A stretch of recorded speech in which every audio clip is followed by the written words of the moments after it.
বরিশাল নগরীর বিএনপির দুই প্রভাবশালী নেতার বাসায় দুর্বৃত্তদের একযোগে হামলার ঘটনা ঘটেছে। নগরীর কাউনিয়া এবং নাজিরাপুল এলাকায় এই হামলা ঘটে গত বুধবার রাত ৮টার দিকে।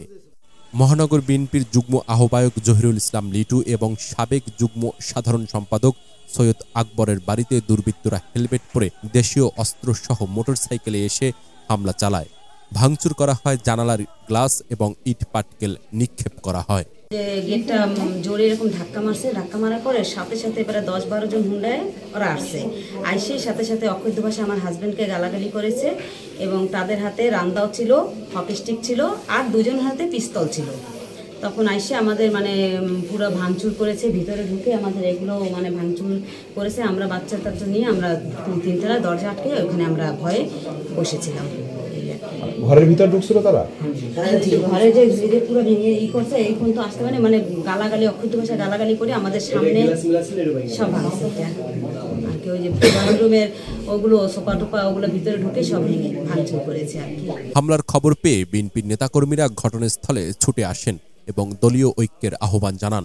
তারা দ্রুত তদন্ত ও বিচারের দাবি করেন।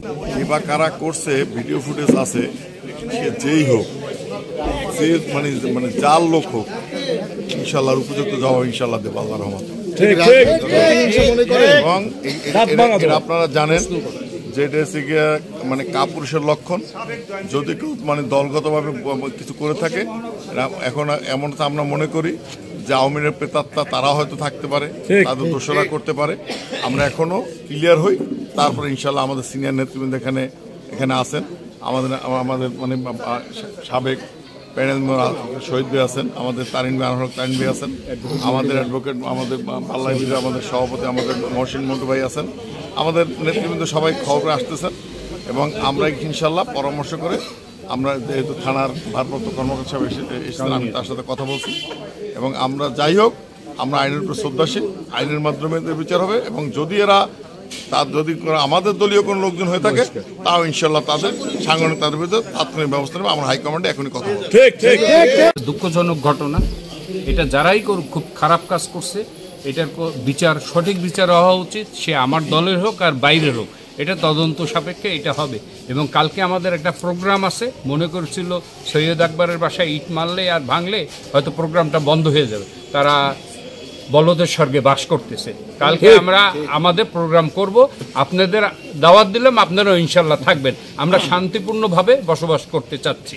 হাইকমান্ডে আজকে জানাবো, আপনাদের মাধ্যমে আপনারা একটু জানাবেন যে ঘটনাটা কি। যদি কেউ ঘোলা পানিতে মাছ শিকার করতে চায়, আমরা তার সমুচিত জবাব দিয়ে দেব। এদিকে ঘটনার পরপরই সেনাবাহিনী ও পুলিশ ঘটনাস্থল পরিদর্শন করেন। আমরা লিটু ভাইয়ের বাসায় দেখছি দুইটা মোটরসাইকেলের ভাঙচুর করছে আর কি, আর এখানে আসলাম, এখানেও দেখলাম যে ড্রয়িং রুমের গ্লাস ভাঙছে এবং ডাইনিং স্পেসে ভেঙে ওই শোকেস ভাঙচুর দেখলাম। তবে এরা ছিল হেলমেট পরা, বাসার লোক, দুইটা বাসার লোক কাউকে চিনতে পারে নাই। আমরা এই বিষয়ে আইনগত ব্যবস্থা নেওয়ার প্রক্রিয়া।